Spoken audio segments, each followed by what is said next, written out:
Hello friends, मी आम्रपाली गजानन तुरुकमाने खिल्लारे घेऊन येत आहे. माझ्या वाचनप्रेमी या युट्यूब चॅनलवर गलती किसकी या पुस्तकातली 15वी कहाणी मुफलिसी की मार और शराब का शिकार विजय. जर तुम्ही माझे मागील व्हिडिओ बघितले नसतील तर त्याची लिंक डिस्क्रिप्शन बॉक्स मध्ये दिलेली आहे.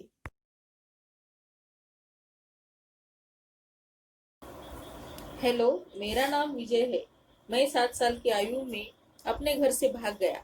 पिछले 7 वर्षों से मैं स्मैक और शराब का आदी हूँ. 7 साल की छोटी सी उम्र में ही मुझे एक लड़की से प्यार हो गया था. अपने प्रियजनों की उपेक्षा और प्रताड़ना के कारण मैं अपराध और नशे की दुनिया में शामिल हो गया. मैं अभी बच्चा हूँ क्योंकि मेरी उम्र सिर्फ 14 वर्ष है. मेरा जन्म बिहार के गया जिले में एक गरीब परिवार में हुआ. पढ़ाई में मेरी रुचि बिल्कुल नहीं थी. मैं दूसरी कक्षा से स्कूल से बाहर आ गया और दोबारा कभी स्कूल गया ही नहीं. मेरे परिवार में कुल 7 लोग थे. मेरे पिताजी को मेरी माँ के अलावा हम 3 भाइयों और 2 बहनों की परवरिश के लिए जी तोड़ मेहनत करनी पड़ती थी. मेरे पिताजी अक्सर मुझे यह बात बताया करते थे कि मेरे बड़े भाई को पढ़ाने के लिए उन्होंने काफी तकलीफें उठाई है. उसे काम दिलाने के लिए मेरे पिताजी को काफी मशक्कत करनी पड़ी. समय के साथ साथ मेरे चाचा जी बदल गए. वो अपने परिवार के साथ अलग हो गए. मेरे पिताजी फुटपाथ पर चाय की दुकान चलाते थे और उसी से हम लोगों का किसी तरह पेट पलता था. मेरे पिताजी के साथ दुकान पर काम करता जबकि मेरे भाई स्कूल जाते थे. मेरी बहनें हमेशा घर पर रहती. बहुत कम आमदनी होने के कारण हमारा खर्च बड़ी मुश्किल से पूरा होता था. मेरे चाचा जी के पास टेलीविजन था.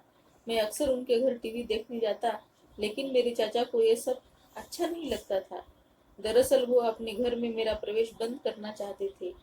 वो अक्सर मुझे ताना मारते कि अपने बाप से कहकर टीवी क्यों नहीं मंगा लेता. चूंकि मुझे टीवी देखने का बहुत शौक था, इसीलिए मैं अपनी उनके बातों पर ध्यान न देता. धीरे धीरे मेरे चचेरे भाइयों ने मुझे गालियां देना शुरू कर दिया और मेरा प्रवेश पूरी तरह बंद कर दिया. उन घटनाओं का असर आज भी मेरे दिमाग पर ताजा है.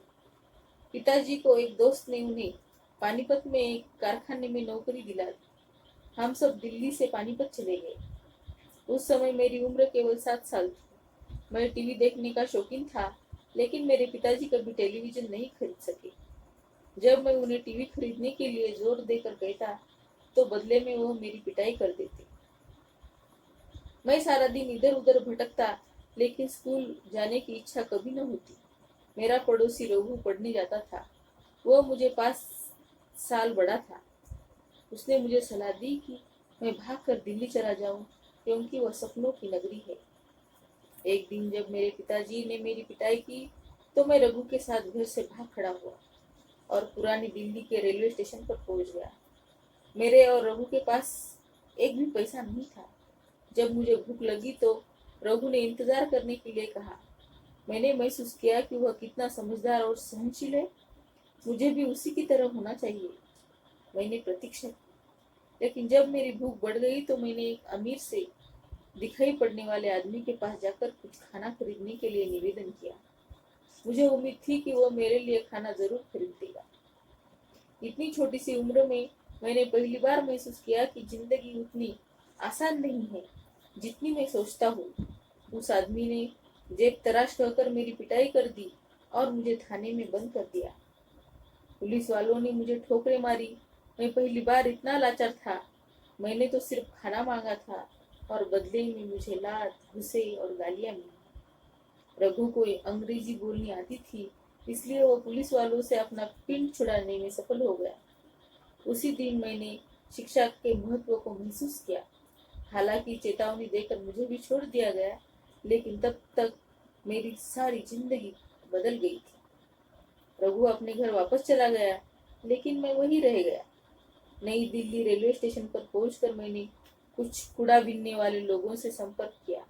उन्होंने मेरी मदद का वादा किया, लेकिन वे चाहते थे कि मैं स्वयं कोई काम करूं. उन्होंने मुझे एक चाय की दुकान पर रख दिया. दुकानदार मुझे खाना तो देता, लेकिन तनख्वाह और कपड़े इत्यादि बिल्कुल नहीं देता था. कपड़े और पैसों की मांग करने पर वो मुझे धमकाता था. मेरे कूड़ा बीनने वाले दोस्तों ने मुझे हनुमान मंदिर के पास अनधिकृत रूप से रहने वाले कुछ लड़कों के बारे में बताया। वहां जाकर मैंने उन लड़कों से दोस्ती कर ली। उन्होंने भी मुझे चाय की दुकान पर लगवा दिया। चाय का यह दुकानदार मुझे केवल खाना ही देता, कोई तनख्वाह न देता। इससे मुझे बड़ी तकलीफ हुई। मैं हमेशा कुछ पैसे बचाने के सपने देखता ताकि उन्होंने मैं अपने गरीब पिता को टीवी खरीदने के लिए दे सकूं। जिन लोगों की सोबत में मैं पड़ गया, उसने अपनी कीमत वसूल ली। मुझे जल्दी ही इलाके के बदमाश लड़कों से मिला दिया गया। उन्होंने मुझसे कहा कि अगर कुछ पाना चाहते हो तो तुम्हें उसके लिए लड़ना पड़ेगा, छीनना पड़ेगा। उन्होंने मुझे लड़ने, गाली देने, छीनने और चोरी करने के गुरूर सिखाए। उन्होंने मुझे यह भी सिखाया कि पुलिस वालों को रिश्वत किस तरह दी जाती है। रिश्वत लेने के बाद पुलिस हमारी ओर देखती तक नहीं थी। ये मेरी जिंदगी का पहला सबक था, जिनका फल मिलना फौरन शुरू हो गया। मैंने उन लड़कों की संदिग्ध गतिविधियों में भाग लेना शुरू कर दिया और बहुत जल्द ही उस विद्या में पारंगत हो गया। मेरी उम्र की एक लड़की थी, गीता।